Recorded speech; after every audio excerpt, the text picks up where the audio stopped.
आज चाहिँ मैले कस्टमरकोबाट कति टिप्स पाएँ त अनि मैले चाहिँ ड्युटीमा के काम गर्नुपर्छ त। Hello guys, welcome back to my mini blog. तपाईँहरू सन्चै आरामै हुनुहुन्छ होला अनि म पनि सन्चै आरामै छु। आज चाहिँ म बिहानै उठेर ओछ्यान सोचेन पट्टाएर ड्युटीमा जानको लागि रेडी हुँदैछु। अनि म चाहिँ फोन चलाउँदै बसिरहेको थिएँ अनि हाम्रो कम्पनीको ड्राइभरले चाहिँ फेरि मलाई फोन गर्यो। अनि ड्राइभर आएपछि चाहिँ म तलतिर लागेँ। बाहिर चाहिँ कस्तो दामी घाम लागेको हेर्नु न गाइज, होइन कस्तो मजा लाग्दो। अनि यो चाहिँ हाम्रो कम्पनीको गाडी हो। अनि हामी जाँदै बाटोमा चाहिँ हाम्रो रेस्टुरेन्टको सामानहरू किन्नु पर्ने रहेछ। अनि रेस्टुरेन्टको सामान किन्न चाहिँ हामी लुलुतिर गएको।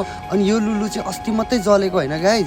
मैले चाहिँ सोचिरहेको थिएँ यो चाहिँ जलेर खाक भयो भनेर, तर लुलु चाहिँ अगाडिको पार्टमा चाहिँ जलेर रहेछ अनि भित्रभित्र चाहिँ चल्दो रहेछ। अनि सामान लिएर हामी आयो किचनतिर। अनि किचनमा चाहिँ एकदम ओपनिङ गर्नुपर्ने थियो किनभने ढिलो भइसकेको थियो नि त। अनि मैले चाहिँ ओपनिङ गर्दै कस्टमरको फोन आयो होइन। अनि कस्टमरलाई चाहिँ मैले आधी घन्टा दिनुहोस्, म आधी घन्टामा तालाबात ओपन गर्छु भनेर मैले भनिसकेपछि मैले हतार ओपन गर्नुतिर लागेँ। अनि मैले चाहिँ तालाबात ओपन गर्न साथ 3टा रेगुलर अर्डर आयो होइन सब। अनि मैले चाहिँ त्यो अर्डरहरू 1 बाई 1 गरेर पिकअप गर्न थालेँ। अनि हाम्रो चाहिँ शोर्माको क्याटरिङ रहेछ आज। अनि त्यही भएर म शोर्माको क्याटरिङ रेडी गर्नतिर लागेँ। अनि हाम्रो चाहिँ रेस्टुरेन्टमा मात्रै नभएर क्याटरिङ पनि घरिघरि जानुपर्ने हुन्छ। अनि क्याटरिङ चाहिँ आज चाहिँ हाम्रो कुवेतको खैरान भन्ने ठाउँमा रहेछ। अनि त्यो खैरान भन्ने ठाउँ चाहिँ बब्बाल लाग्यो मलाई होइन। म पहिला पनि गएको थिएँ अनि आज पनि त्यहीँ रहेछ।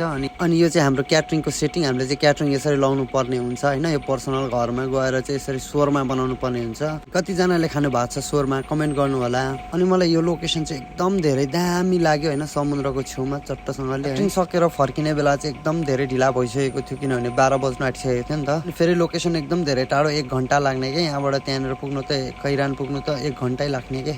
अनि यसो रुममा आएर यसो सम्झेको त कस्टमरले आज हामीलाई टिप्स दिएको छ है। अनि कति चाहिँ टिप्स दिएको रहेछ भनेर मैले खोलेर हेरेँ। टिप्स चाहिँ 5 केडी दिएको रहेछ होइन। अनि 5 केडी भनेको चाहिँ 1 दिनको कमाइ हो क्या मेरो। थ्याङ्क यू फर वाचिङ है। मेरो आजको मिनी ब्लग चाहिँ यति रहेको छ, फलो गर्नु होला।